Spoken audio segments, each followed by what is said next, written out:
quick one. I know it was something else that I had to get to. They made the announcement yesterday, unexpectedly, that after a year and a half, maybe a year, that on Fight Nation, Sirius XM Radio's Fight Nation station, the joint DAZN Fight Nation show, boxing show, the Ak and Barak show, the daily show that they had, this will be the final week of that show. They announced that yesterday on air. That's host or co-host Akeem Reyes and Barack Best. They just said that they'll be moving on to a different role with DAZN. And I had a feeling, coming out of going into the pandemic when they switched, first I think they went away totally. Then they came back from like a 3-hour show to maybe for maybe a month or two, it was a 1-hour show. And then they gradually built it back up to 2 or 3 hours. I think it's been 3 the last month or so. And but the content also started moving over to DAZN, to the app, and so to video. And so I was wondering, once you open that door, is there a need to do both? I don't know, what DAZN was paying, or what the investment was, to have the show on Sirius XM or on Fight Nation, but it seemed kind of redundant. But shout out to those guys, man. For the most part, I think they did an excellent job. I know a lot of boxing fans consider them to be casuals, but you might not even know anything about. If you think that, you really don't know what their backgrounds are. And I know boxing fans kind of think nobody is legitimate unless you come from YouTube or boxing Twitter or something. But both of those guys were well versed in boxing, in my opinion. Of course, they did some stuff that I think would be labeled as fanboy from time to time because of their relationship to DAZN and the relationship to some of the bigger names, the bigger name fighters, associated with DAZN. So I think a lot of times us out here, on the outside looking in, we talk this biased stuff and fanboy this and get critical of these guys. But I've mentioned this before, depending on what up though, Latoris? But I've mentioned this before, depending on where you work, what the team is, what the goal is, it's not such a bad thing to sell out sometimes. Like maybe you disagree with that.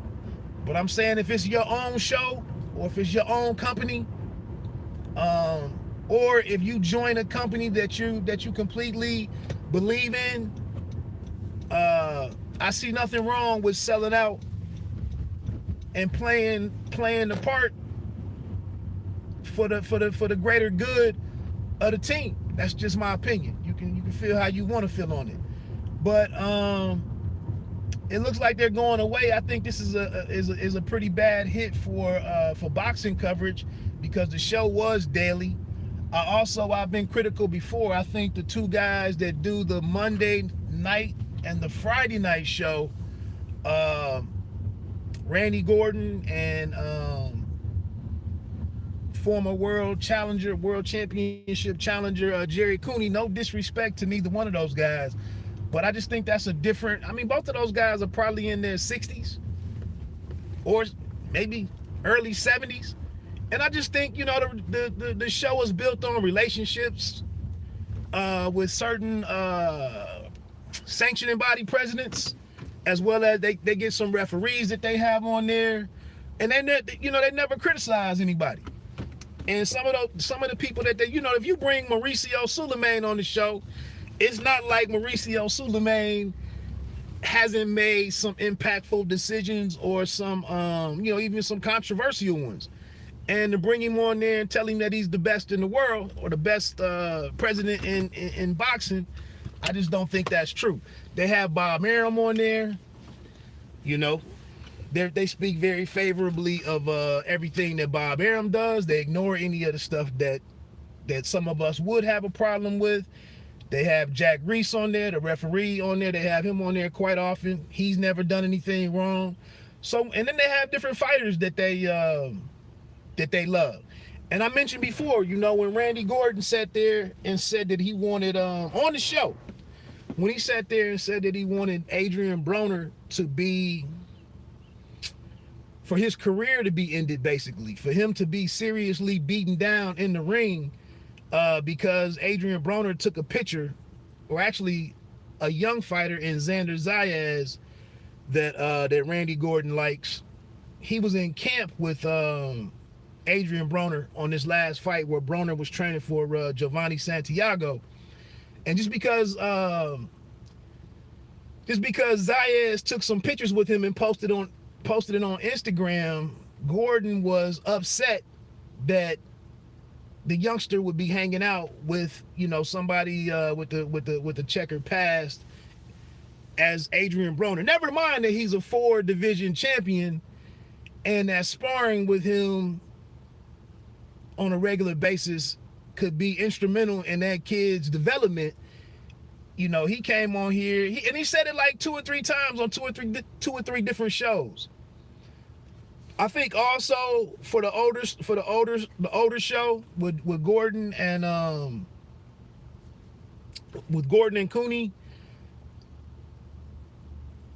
some, you know, as a lot of stuff happens online, social media, they're really not all that. Sometimes they give some bad information out because they don't easily go to these different places or sources to verify some of the stuff they're talking about. So sometimes they don't always have all of the facts or all of the most up-to-date facts, and they speak on these things. And I just think if they don't get like a younger co-host to help them out, it just seems like one of the guys one of the producers on the show, or the assistant producer, like one of them could help them tighten up those types of things.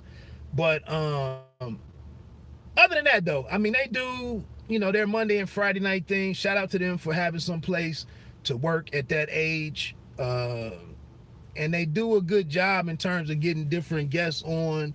And it's a boxing show, you know what I'm saying? And they get most of the big names. So in that regard, it's solid.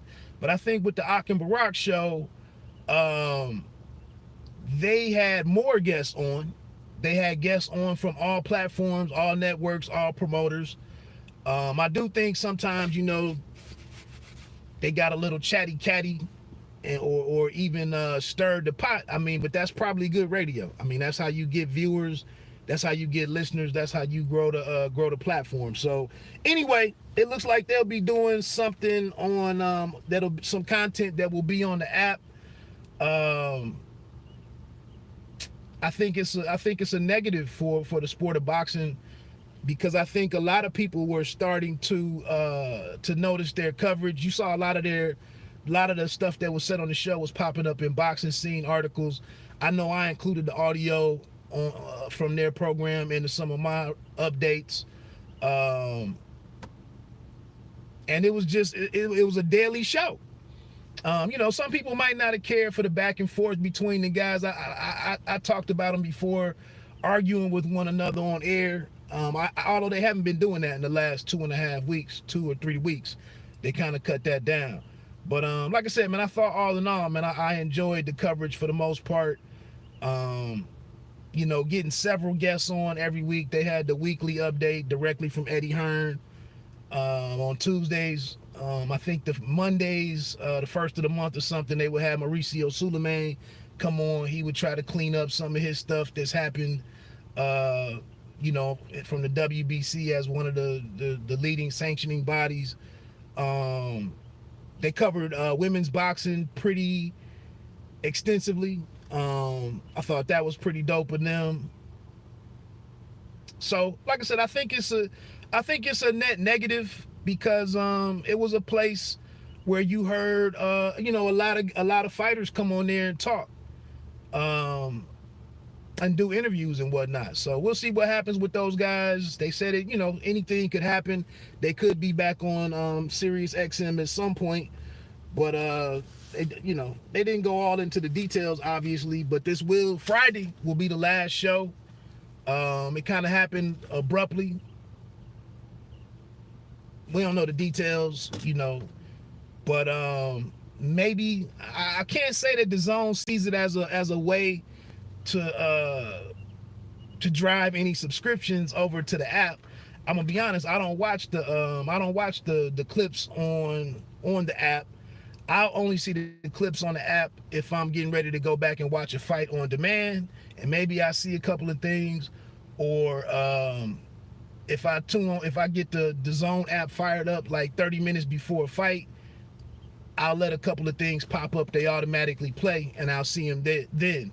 Also, the Chris Mannix and Sergio Mora, they have their jab show over there. So that's what I'm saying. I don't know if if DAZN's intention is to just build their own streaming content that's available on the channel, and this is a way to house all of that stuff in one location. Maybe that's what the goal is for them.